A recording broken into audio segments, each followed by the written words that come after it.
Hello and welcome to Creative Maple.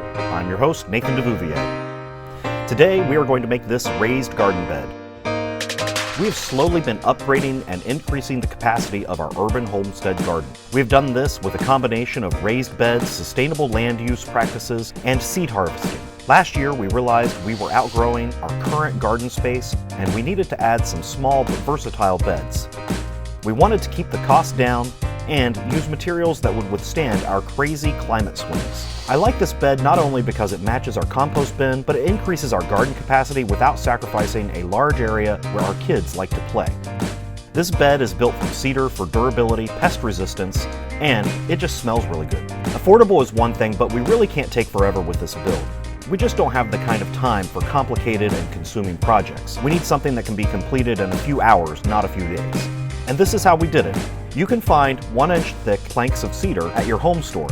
However, they are really expensive because they are surfaced on all four sides.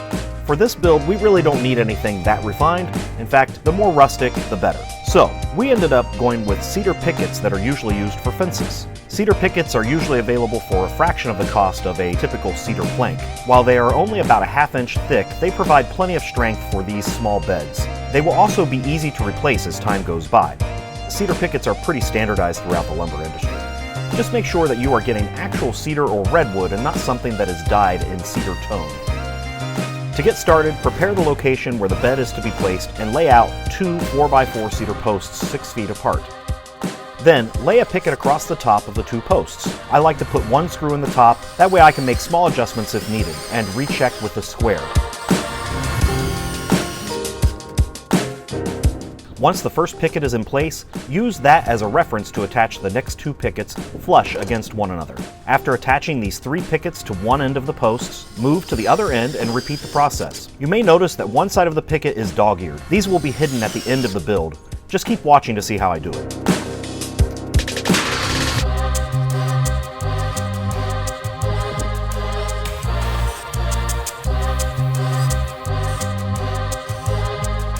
If you like, you can go ahead and pre-cut your posts and then attach them that way. However, I find that once I square one end of the posts, it's much easier to keep the other end square. So I like doing this and then cutting them apart later.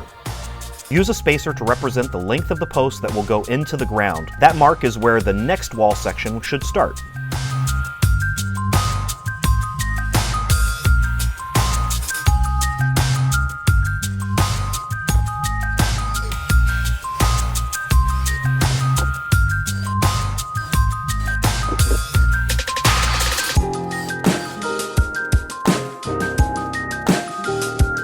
Cut the sections apart using a handsaw. Try to keep the cut perpendicular to the post as much as possible. Set the wall sections to the side and repeat the process as many times as needed to get the number of beds you want. These walls will make 2 6-foot by 2-foot beds. Every now and then you get a stubborn board that is a little bent.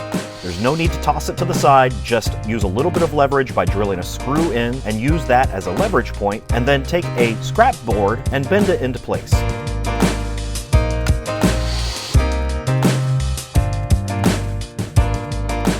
Once you've bent it back straight, drive a screw into the board and you're all set. Now, position the first wall where you want it to go and start digging. I like to lay down the wall with the foot of the post right where I want to dig. After the holes are dug, put the wall into the holes and use a level when shoring it up. If you hit a root, there are 2 options. First, you can cut the post to the length needed to accommodate for the root. Or second, you can hack away at the root until it's gone. Here, I'm just hacking away.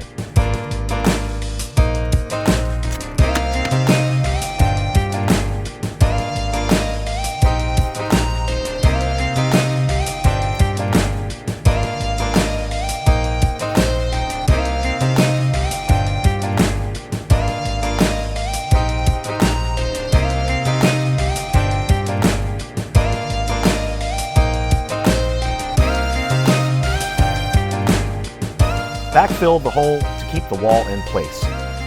Use the end of a shovel or a scrap piece of wood to help compact the soil around the post. During this process, frequent checks with a level will be necessary. The more care taken to keep it level, the smoother the rest of the build will go.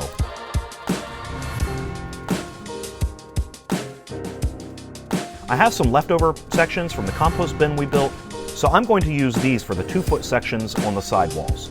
If you're looking for a great looking compost bin that really works and won't annoy your neighbors, check out the link at the end of this video. Start the sidewalls by attaching one of the boards to the rear wall. Again, use a level in this step. All of the top boards need to be level. Attach 2 other boards below the first board, and then repeat the process on the other side. We are using 3-inch coated deck screws with a number 25 Torx head. Now start on the front wall by digging the holes for the posts.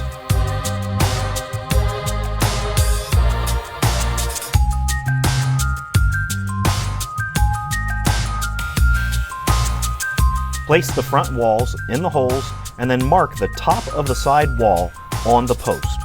This will be the amount that you need to remove from the bottom of the post to get a level wall. After marking the post, measure the distance from the top of the wall to your mark, and then transfer that mark to the bottom of your post and cut off the post at the line that you just transferred.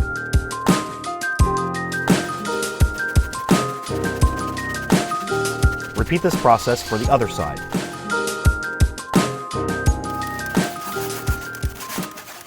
Then place the wall back into the holes and attach the side walls while making sure that the wall stays plumb.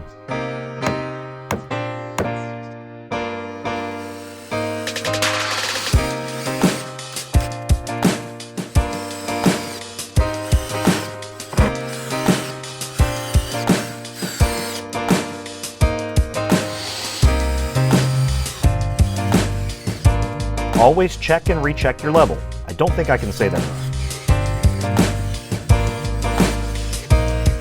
The sidewalls were a little bit longer than 24 inches or 2 feet, so I cut them flush with the front of the raised bed.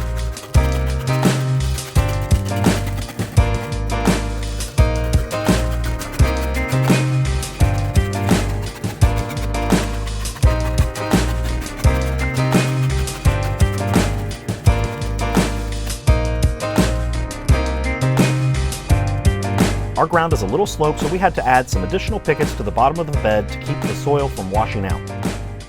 After that was done, we added corner covers to enhance the look of the beds. Overall, I think these are going to be a great addition to our garden. Now, we just have to make 6 more of these beds. If you are interested in seeing more woodworking, urban homesteading solutions, or maybe you have a little one who likes to work with their hands, please like, subscribe, and check out some of the other content on our channel. Thanks for joining us.